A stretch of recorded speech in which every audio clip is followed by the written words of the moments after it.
Back at Commodity Classic with Terry Swanson, chairman of the National Sorghum Producers. And Terry, you all have had a very eventful couple of days at Commodity Classic. You wrapped up your annual policy setting session for the year.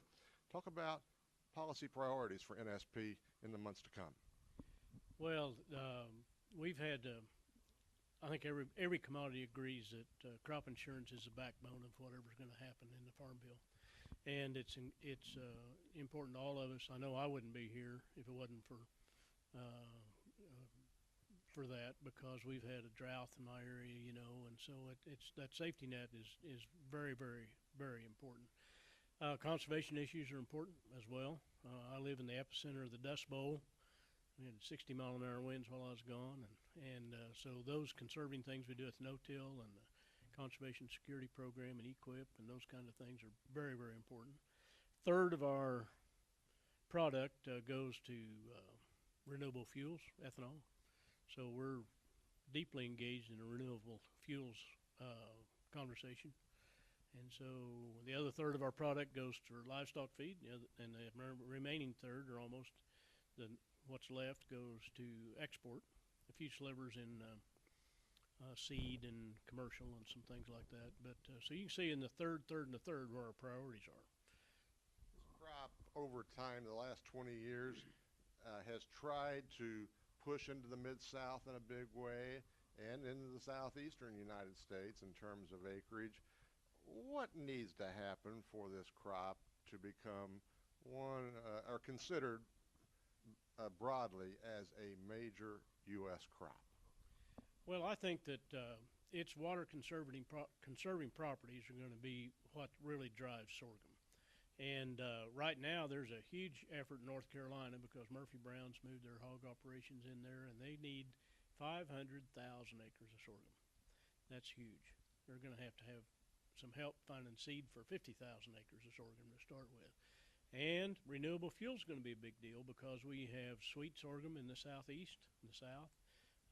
The technology is advancing there rapidly, and with more dependence on renewable fuels for our nation's security, it's going to drive that really, really fast. And so I think it's an exciting time to be in the sorghum business. And what's the mood of your membership as they get ready to put another crop in the ground? Well, most of the people in the green sorghum industry are thinking about water, because we've lived through this drought, and it's a big deal. I'm from Colorado. My farm's 20 miles from Kansas and 20 miles from Oklahoma.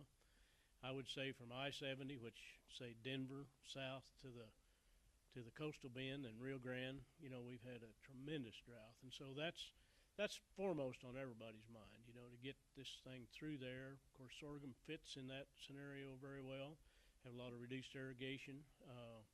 Some corn acres are probably going to have to be transferred to a more water efficient crop, and sorghum fills that. So we're anxious to fill the gaps wherever we can. Crop insurance, as you have noted, is so important to the grain sorghum grower. Beyond crop insurance, do you have a preference either for a revenue type risk management program? I recall that National Sorghum Producers signed on last fall to an option that would have given a higher target price.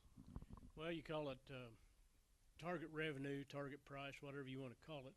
That's important because we got lots of high prices now, but you can tell by the gray in my hair that I've seen lots of low prices. And so about the time when things get really, really good and we think we've shifted into a new era, which I do believe, and I'm positive that we're shifting into a new era in agriculture, but at the same time, we're not very many months away from two-thirds the price that we have today, in our recent past. And so pricing is important. Revenue is important. There's going to be a lot of options out there, and I think that's important for the farmers to have some options. Sorghum commodity is a relatively youngster in terms of participating in Commodity Classic. How are you all enjoying this experience? Well, I think it's paramount, and I think it goes a long ways toward bringing unity to all of the commodities. We get together, we have our policy sessions, but more than that, we get to rub elbows with each other. We go to the same, I was in a meeting this morning with Secretary Bill Sack, and all four of us were there, and we're all on the same page, trying to get things done, and those kind of relationships cannot be built unless you have some events like this that bring us together. Terry Swanson is chairman of National Sorghum Producers. Terry, thanks so much for joining us. For Agri-Pulse, I'm Stewart Doan at Commodity Classic.